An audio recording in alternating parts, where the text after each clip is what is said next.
Pushpa 2 the rule ప్రభంజనం తర్వాత icon star Allu Arjun craze pan India సరిహద్దులు దాటి గ్లోబల్ స్థాయికి చేరుకుంది. ప్రస్తుతం ఈ mega hero Kollywood star director Atlee దర్శకత్వంలో ఓ భారీ ప్రాజెక్ట్ చేస్తున్నారు. ఈ చిత్రం దాదాపు 800 కోట్ల భారీ బడ్జెట్తో సైన్స్ ఫిక్షన్ బ్యాక్డ్రాప్ లో తెరకెక్కుతోందని తెలుస్తోంది. కళానిధి మారన్ నిర్మిస్తున్న ఈ భారీ చిత్రంలో దీపికా పదుకునే కథానాయికగా నటిస్తుండగా మృణాల్ ఠాకూర్ కూడా ఒక కీలక పాత్రలో కనిపించనున్నట్టు టాక్. షూటింగ్ శరవేగంగా జరుగుతున్న భారీ విఎఫ్ఎక్స్ వర్క్ కారణంగా ఈ సినిమా 2027లో ప్రేక్షకుల ముందుకు వచ్చే అవకాశం ఉంది.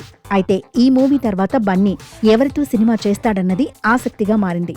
తాజాగా అల్లు అర్జున్ లైన్లోకి కోలీవుడ్ డైరెక్టర్ లోకేష్ కనగరాజ్ వచ్చినట్లు ఫిలిం నగర్లో వార్తలు వినిపిస్తున్నాయి.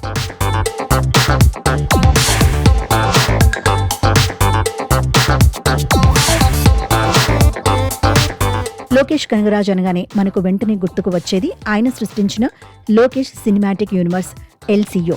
అయితే ఈ యూనివర్స్ కంటే ముందే లోకేష్ మనసులో ఒక అద్భుతమైన డ్రీమ్ ప్రాజెక్ట్ ఉందట. అదే ఇరుంబుకై మాయావి. గతంలో ఈ కథ కోసం సూర్య, అమీర్ ఖాన్ వంటి స్టార్ హీరోల పేర్లు ప్రముఖంగా వినిపించినప్పటికీ ప్రస్తుతం ఈ పవర్ఫుల్ సబ్జెక్ట్ మన ఐకాన్ స్టార్ వద్దకే చేరినట్లు సమాచారం. ఈ కథలోని హీరోకి ఒక ప్రమాదం జరుగుతుంది. ఈ యాక్సిడెంట్ తర్వాత హీరో తన ఎడమ చేతిని కోల్పోతాడు. ఆ స్థానంలో ఒక శక్తివంతమైన మెటల్ హ్యాండ్ అమరుస్తారని సమాచారం. దీంతో ఈ కథ చెప్పిన వెంటనే బన్నీ గ్రీన్ సిగ్నల్ ఇచ్చినట్లు తెలుస్తోంది. అయితే ప్రస్తుతానికి అల్లు అర్జున్ కానీ లోకేష్ కనగరాజ్ కానీ ఈ సినిమా గురించి ఎటువంటి అధికారిక ప్రకటన చేయలేదు.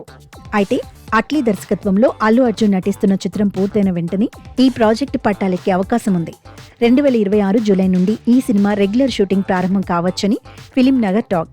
మైత్రి మూవీ మేకర్స్ ఈ భారీ చిత్రాన్ని నిర్మించేందుకు సిద్ధమవుతున్నట్లు తెలుస్తోంది. లోకేష్ మార్క్ టేకింగ్ తో పాటు బన్నీ అద్భుతమైన మ్యానరిజమ్స్ తోడైతే థియేటర్లు దద్దరిల్లటం ఖాయమని సినీ విశ్లేషకులు భావిస్తున్నారు.